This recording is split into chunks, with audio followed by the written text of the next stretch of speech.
संघीय संसद सचिवालयकी महिला कर्मचारीलाई यौन दुर्व्यवहार गरेको आरोपमा निवर्तमान सभामुख महारा पक्राउ। दशैं बिदापछि मात्रै महारालाई अदालत उपस्थित गराइने।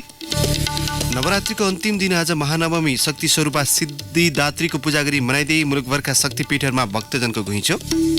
राष्ट्रिय सुरक्षाको सबैभन्दा महत्त्वपूर्ण र संवेदनशील निकाय नेपाली सेनामाथि व्यावसायिक सोच हावी भएको आरोप। कर्पोरेट पोलिटिक्स समाप्त गर्न आवश्यक रहेको जानकारहरूको सुझाव।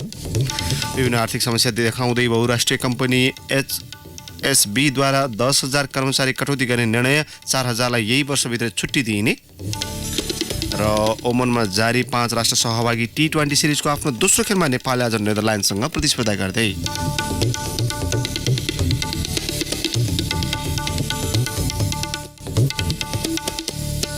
नमस्कार, कान्तिपुर डायरीका साथमा दिवा र म अनिल। समाचार अब विस्तारमा। नवरात्रको अन्तिम दिन आज शक्ति स्वरूपा सिद्धिदात्रीको पूजा गरी महानवमी पर्व मनाइँदैछ। आश्विन शुक्ल नवमीका दिन मनाइने महानवमीमा घटस्थापनाका दिनमा राखिएको जमरा विभिन्न शक्तिपीठमा लगी चढाई विशेष पूजा गर्ने चलन छ। सिद्धिदात्रीको पूजा आराधना गर्नाले इच्छाअनुसारको फल प्राप्त हुने धार्मिक विश्वास रहेको छ। आज दशैं घर र कोत लगायत विभिन्न देवीका मन्दिर र शक्तिपीठमा बोका, हाँस, कुखुरा, भेडा र राँगाको बलिसहित विशेष पूजा अर्चना र दुर्गा सप्तशती पाठ गरिन्छ। पशुपल्ली नदिनेहरूले भने कुविन्डो, घिरौँला, मुला, काँक्रो र जटा नरिवल समेत बलिदी पायस पनि चढाउने गर्दछन्।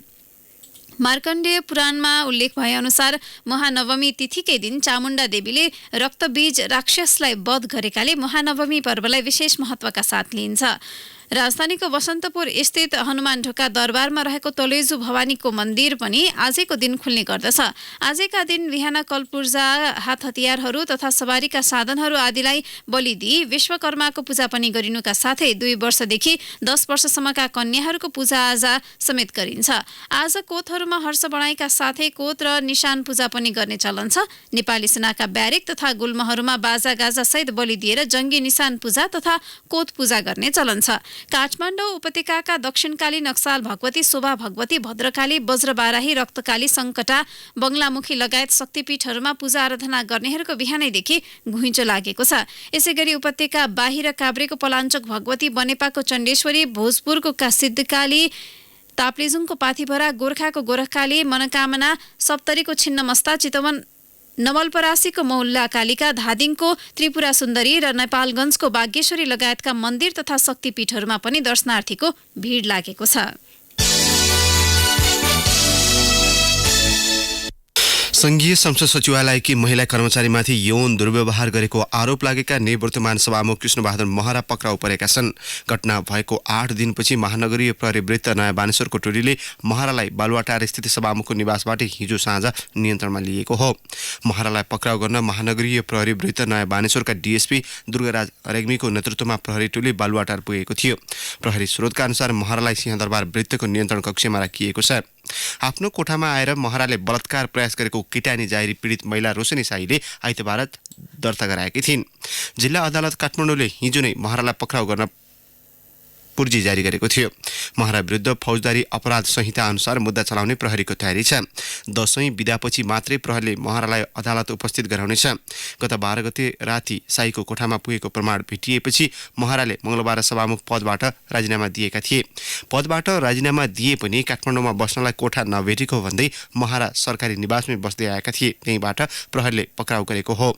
महरामाथि लागेको आरोप पुष्टि भए 30,000 रुपियाँ जरिवाना र 3 वर्ष कैद सजाय हुन सक्नेछ। प्रहरीले शुक्रबार पीडित महिलाको स्वास्थ्य परीक्षण गराइसकेको छ भने उनको कोठाबाट प्राप्त प्रमाणहरूको पनि फोरेन्सिक जाँच गरिसकेको छ। दुवै रिपोर्ट आए नआएबारे पनि कुनै जानकारी दिइएको छैन। महानगरीय प्रहरी परिसर काठमाडौँका प्रहरी प्रमुख एसएसपी उत्तम सुवेदीका अनुसार प्रहरीले त्रुटि रहित हुने गरी अनुसन्धान गरिरहेको छ।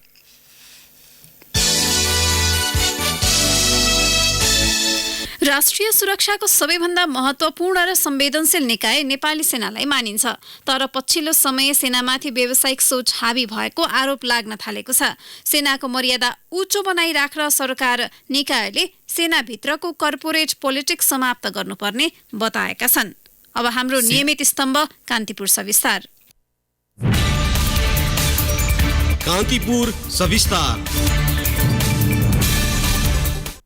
सेनाका भौतिक संरचना निर्माणका लागि आवश्यक बजेटमा सरकार निकै उदार देखिन्छ, तर राज्यको त्यही लगानीमा बनेको ब्यारेक समेत सेनाले व्यापारिक प्रयोजनमा लगाएको छ, जसको पछिल्लो उदाहरण हो काठमाडौँको बालाजु स्थित नेपाली सेनाको नम्बर 1 बाहिनी। सेनाले बाहिनीभित्रको एउटा भवन भत्काएर नयाँ बनाएको छ, जसमा व्यापारिक प्रयोजनका लागि 10 वटा सटर समेत निर्माण भएको छ। ब्यारेक निर्माणका लागि 2 करोड 20 लाख रुपैयाँ छुट्याइएकोमा सेनाले सटरका लागि मात्रै 1 करोड 35 लाख रुपैयाँ खर्चिएको छ। सैनिक गतिविधि हुने भवनमै सटर बनाउनु सैनिक मर्यादाभित्र पर्दैन। सैनिक इलाका भएकै कारण पार्किङ निषेधित क्षेत्र भनेर सूचना टाँसिए पनि त्यही स्थानमा आफैले चाहिँ दैनिक ग्राहकको घुइँचो लाग्ने गरी व्यवसाय चलाउन जायज हो त? सैनिक प्रवक्ता विज्ञानदेव पाण्डे। तर त्यो व्यापारिक प्रयोजन हामीले कुनै सिभिलियनलाई गरेर दिएको होइन। लोमीहरू चाहिँ अब द्वन्द्वको बेलामा मरेका छन्, वीरगति प्राप्त भएका छन्, जस्तो भूकम्पमा मरेका व्यक्तिहरूले ज्यान गुमाएका व्यक्तिहरू होलान्। त्यसो गरेर हामीले यो 6-7 वटा क्याटेगोरी बनाएको छ। उनीहरूलाई टार्गेट गरेर चाहिँ उनीहरूलाई आफ्नो खुट्टामा आफै उभ्याउन सक्ने क्षमता बनाउनुको लागि मात्रै हाम्रो यो फोकस हो। त्यसबाट उत्पन्न हुने कन्सिक्वेन्सेस जुन सेक्युरिटी थ्रेट्सहरू त्यसलाई हामीले एडिक्वेटली एड्रेस गर्छौँ। सैनिक कार्यका लागि बनाइएको भवन समेत व्यापारिक प्रयोगमा ल्याउन खोज्नुले सेनामा व्यापारिक गतिविधि प्रतिको मोह कुन हदसम्म हाबी हुँदैछ भन्ने देखाउँछ। पूर्व कार्यवाहक महालेखा परीक्षक सुकदेव भट्टराई खत्रीको सुझाव छ, सेना व्यवसायीकरण बढी गर्न थाल्यो, उसले शान्ति सुरक्षाको पाठ चाहिँ छोडेर यता लाग्यो भन्ने एउटा जनमानसमा जुन कुरा आइरहेको छ, त्यसलाई सुधार्न पनि यी कुराहरू उसले नितान्त रोक्नुपर्छ। रोक्नको लागि अहिले नेतृत्व जुन हुन्छ, नेतृत्व तह उहाँबाट चाहिँ नि यसलाई निगरानी राखेर चाहिँ नि तुरुन्त चाहिँ नि यी कुराहरू एउटा नियन्त्रणमा लिनुपर्छ भन्ने मलाई लाग्दछ। आजका मितिसम्म सेनाभित्रको कल्याणकारी कोष, सैनिक पदस्थापन, बढुवा, युएन मिसन छनौट, हतियार खरिद तथा रासन पानीको ठेक्का पट्टामा कसैले अनियमितताको प्रश्न गर्न नपर्ने अवस्था बन्न सकेको छैन। वार्षिक 1 खर्बको बजेट चलाउने सुरक्षा संगठनले एउटा ब्यारेकको पूर्वाधार समेत गैर सैनिक व्यापारिक गतिविधिमा लगाउन खोज्नु स्वाभाविक छैन। सेना राष्ट्रिय सुरक्षाको अङ्ग मात्र नभएर विश्वासको आधार पनि हो, जसलाई व्यापारी बन्ने वा नाफामूलक काममा खटिन शोभा दिँदैन। रेडियो कान्तिपुरका लागि प्रिन्स गौतम। कान्तिपुर सविस्तारपछि कान्तिपुर डायरीमा ब्रेकको पालो। कान्तिपुर डायरीमा अब बाँकी प्रसङ्ग। झापाका 2वटा स्थानीय तहले स्थानीय पाठ्यक्रम विकास गरी विद्यालयमा लागू गरेका छन्। शैक्षिक गुणस्तर उकास्न बिर्तामोड नगरपालिकाले आचरण सचेतना शिक्षा र हल्दीबारी गाउँपालिकाले मेचे भाषाको पाठ्यपुस्तक तयार गरी लागू गरेका हुन्। सीमान्तकृत मेचे जातिको भाषा विद्यालयमा पढाइ हुन थालेपछि हल्दीबारी 4को दिपेन्द्र प्राविमा विद्यार्थीको आकर्षण समेत बढ्न थालेको छ। आचरण शिक्षाले विद्यार्थीलाई सानै उमेरदेखि नैतिकवान बनाउनेमा बिर्तामोड नगरपालिका विश्वस्त देखिएको छ। झापाबाट सहकर्मी अर्जुन राजवंशीले पठाएको यो सामग्री। घर गाउँमै लोप हुँदै गएको आफ्नो भाषाको पढाइ विद्यालयमा हुन थालेपछि हल्दीबारी गाउँपालिका 4 ऐनाबारीका अधिकांश मेचे जातिले आफ्ना छोराछोरीहरूलाई नजिकैको दिपेन्द्र प्राविमा भर्ना गरिदिएका छन्। उनीहरूले बोर्डिङबाट छुटाएर छोराछोरीहरूलाई उक्त विद्यालयमा भर्ना गरिदिएका हुन्। दिपेन्द्र प्राथमिक विद्यालयमा 131 जना विद्यार्थी अध्ययनरत छन्। उनीहरूमध्ये 55 जना त मेचे जातिका मात्र विद्यार्थी भएका छन्। भाषा पढाउन थालेपछि विद्यालय र मेचे जातिका विद्यार्थीमा राम्रो उपलब्धि देखिएको दिपेन्द्र प्राविका प्रधानाध्यापक दीर्घराज आचार्यले बताउनु भयो। अहिले 2-2.5 वर्षदेखि नै विद्यार्थीहरूलाई चाहिँ बोर्डिङ लाने, स्कुल लाने सिस्टम भएको हुनाले अनि अभिभावकहरूलाई चाहिँ होमवर्क दिएपछि विद्यार्थी त्यतै बिजी हुने गर्दाखेरि उहाँहरू त्यो भाषाप्रति चाहिँ सानोमा केही कुरा बोलेको थिएन भने अब 5 वर्ष पुगिसकेपछि बिर्सिने भइसक्यो। यसले साह्रै ठुलो उपलब्धि गरेको छ हाम्रो विद्यालयलाई। सीमान्तकृत जातिको भाषा संरक्षण तथा विद्यालयप्रति आकर्षण बढाउन गाउँपालिका आफै अग्रसर भएर भाषागत पठन पाठन सुरु गराएको गाउँपालिकाका उपाध्यक्ष डम्बर गिरीले बताउनु भयो। उहाँका अनुसार पहिलो वर्ष कक्षा 1 को पाठ्यपुस्तक तयार गरी लागू गरिएको छ। यसका लागि गाउँपालिकाले चालु वर्ष 2,50,000 रुपैयाँ बजेट समेत विनियोजन गरेको छ। बिर्तामोड नगरपालिकाले पहिलो वर्ष कक्षा 3 र 4 का विद्यार्थीका लागि आचरण सचेतना शिक्षा लागू गरेको हो। विद्यार्थीलाई घर परिवार, छरछिमेक, साथीभाइ, आफन्त, शिक्षक, आफूभन्दा ठूला र सानासँगको बोली वचन, मानभाव, व्यवहार सिकाउन यो शिक्षा दिन थालेको मेयर ध्रुव कुमार शिवाकोटीले बताउनु भयो। अहिलेको समयमा हेर्दाखेरि चाहिँ खासमा आचरण नभएका कारणले गर्दाखेरि अथवा चाइँदो रहेछ त काम गर्ने, दुर्व्यसनी बन्ने, घरै बर्बाद गर्ने, अनि आमा नचिन्ने, बाबु नचिन्ने, टिचर नचिन्ने। हामीहरूले चाहिँ नर्सरीमै राम्रो ढङ्गले बिरुवा उत्पादन गर्न सक्यौँ भने मात्र भोलि पर्सि त्यो रुखले चाहिँ फल दिन्छ। त्यसले गर्दाखेरि सानै क्लासमा चाहिँ नानीहरूलाई चाहिँ आचरण शिक्षा पढाएर ज्ञानी बनाउन खोजेका छौँ। पर्याप्त अध्ययन र विज्ञहरूसँगको छलफलपछि पाठ्यपुस्तक तयार गरेर लागू गरेकाले अब नगरका विद्यार्थीहरू आचरणयुक्त हुनेमा नगरपालिका विश्वस्त देखिन्छ। नैतिक शिक्षा भन्दा केही फरक तर स्थानीय समाजका विभिन्न क्षेत्रलाई समेटेर आचरण शिक्षा तयार गरेको बिर्तामोडका पूर्व नगर शिक्षा प्रमुख युवराज पाण्डेले बताउनुभयो। यसमा चाहिँ सबै विषय समेटिएको छ, स्वास्थ्य समेटिएको छ, अनि नैतिक कुराहरू पनि समेटिएको छ। त्यसको साथसाथै यातायातसँग सम्बन्धित कुराहरू छ, संस्कृतिसँग सम्बन्धित कुराहरू छ। हाम्रो चाहिँ स्थानीय जति पनि जात जाति भाषा धर्म यी कुराहरू पनि यसमा समेटिएका छन्। संविधानको अनुसूची 8 मा स्थानीय तहलाई माध्यमिक तहसम्मको शिक्षामाथि एकल अधिकार दिएको छ। स्थानीय सरकार सञ्चालन ऐनमा पनि शिक्षातर्फ 23 वटा बुदामा काम गर्ने अधिकार दिइएको छ। तर संघीय र प्रदेश सरकारले अझैसम्म शिक्षा ऐन जारी नगरेर स्थानीय तहहरूलाई शिक्षाको विकासमा काम गर्न बाधा पुर्याउँदै आएको अवस्थामा झापाका यी दुई पालिकाले गरेको कामको शिक्षासेवीहरूले भने खुलेर प्रशंसा गरेका छन्। रेडियो कान्तिपुरका लागि अर्जुन राजवंशी, झापा।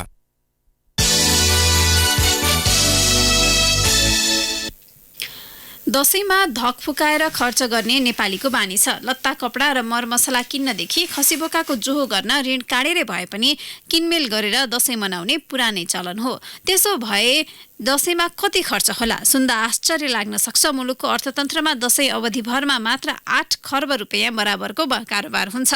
नयाँ लाउने र मिठो खाने अवसर पनि दशैं हो। यही कारण उपभोक्ता धक फुकाएर खर्च गर्छन्। किनमेल गर्ने स्थानमा मात्र होइन, बसमा पनि उस्तै भिड छ।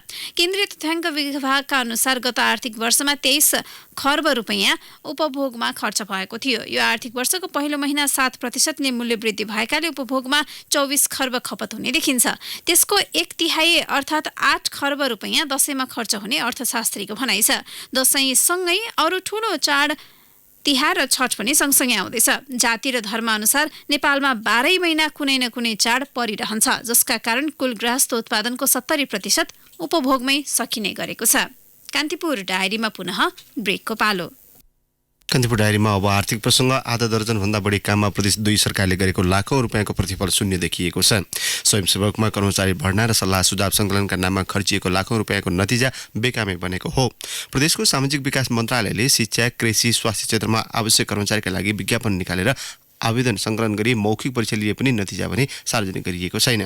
कर्मचारी भर्नाबारे जानकारी नभएको र मन्त्रालयबारे बुझ्ने क्रममा रहेको सामाजिक विकास मन्त्रालयका सचिव भरतमणि सुवेदीले बताउनुभयो। मन्त्रालयबाट पेस्की रकम लिएर विज्ञापनको प्रक्रियामा मन्त्रालयको 10 लाख रुपियाँभन्दा बढी खर्च भएको स्वयं सरकारी कर्मचारीहरू स्वीकार छन्।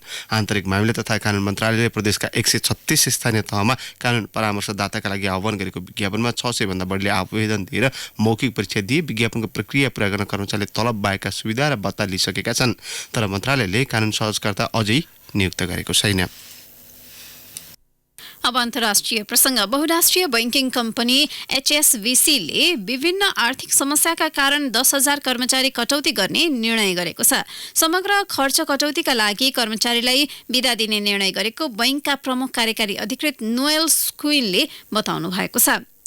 माथिल्लो तहका केही कर्मचारी कटौतीबारे समेत छलफल भइरहेको बैंकका अधिकारीलाई उद्धृत गर्दै समाचार संस्था रोयटर्सले उल्लेख गरेको छ। यसै वर्ष 4,000 कर्मचारी विदा गरिसक्ने कम्पनीको योजना छ। अमेरिका र चीन बीचको व्यापार तनाव, मौद्रिक नीतिको प्रभाव, ब्रेक्सिट प्रक्रिया, हङकङको अस्थिरतालाई कमजोर कर्मचारी कटौतीको मुख्य कारण मानिएको छ।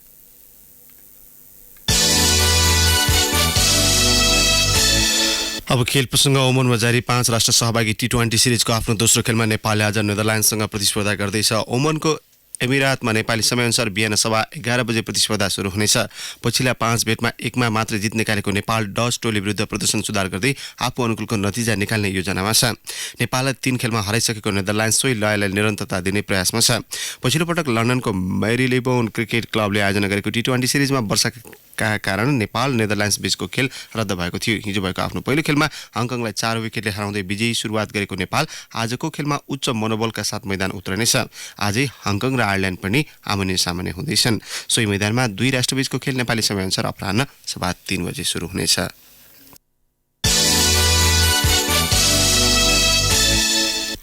इङ्ग्लिस प्रिमियर लिग फुटबलमा तालिकाको दोस्रो स्थानमा रहेको म्यान्चेस्टर सिटी वुल्भरह्याम्पटनसँग पराजित भएको छ। वुल्भरह्याम्पटनका लागि खेलको उत्तरार्धमा एडा टाउरेले 2 गोल गर्दै खेलमा रोमाञ्चक जित दिलाएका हुन्। 80 मिनेटमा गोल गरेका एडमाले खेलको अतिरिक्त समयमा अर्को गोल थप्दै म्यान सिटीलाई 2-0 गोल अन्तरले स्तब्ध पारेका हुन्। हारसँगै प्रिमियर लिगको तालिकाको दोस्रो स्थानमा रहेको म्यान सिटीको पहिलो स्थानको लिभरपुलसँगको अङ्क दूरी 8 अङ्कमा पुगेको छ। समान 8 खेल खेलेका दुवै टोलीमध्ये लिभरपुलको 24 अङ्क छ भने म्यान सिटीको 16 अङ्क छ। गैरातीको खेलमा बर्नमाउथलाई 1-0 अन्तरले हराउँदै आर्सेनलले दोस्रो स्थानको म्यान सिटीसँगको 1 अङ्कको दूरी कायम गर्न सफल भएको छ। 15 अङ्क सहित आर्सेनल प्रिमियर लिगको अङ्क तालिकाको तेस्रो स्थानमा छ। चेल्सीले गैरातीको खेलमा साउथह्याम्पटनलाई 4-1 गोल अन्तरले स्तब्ध पारेको छ। जारी सिजन खराब प्रदर्शन गरिरहेको म्यान्चेस्टर युनाइटेड न्युकासल युनाइटेडसँग 1-0 गोल अन्तरले पराजित भयो। अब मौसम काठमाडौँ उपत्यका सहित मुलुकभर आज सामान्य बदली रही मध्य र पूर्वका केही स्थानमा वर्षा हुन सक्ने जल तथा मौसम पूर्वानुमान महाशाखाले जनाएको छ। केही बेरअघि 18 डिग्री सेल्सियस मापन गरिएको काठमाडौँ उपत्यकाको अधिकतम तापक्रम आज 27 डिग्रीसम्म पुग्न सक्नेछ। सूर्योदय बिहान 5:59 भयो भने सूर्यास्त पारि साँझ 5:44 हुनेछ। हवस् नै प्रसङ्गसहित कान्तिपुर डायरीको यो बुलेटिन अहिलेलाई यहीँ सकिन्छ। हाम्रो अर्को बुलेटिन बिहान 8 बजे डेभलपमेन्ट एन्ड इकोनोमिक्स डायरी हुनेछ। तबसम्मका लागि कान्तिपुर डायरीबाट साथी दिवा र म अनिल बिदा माग्छौँ। नमस्कार।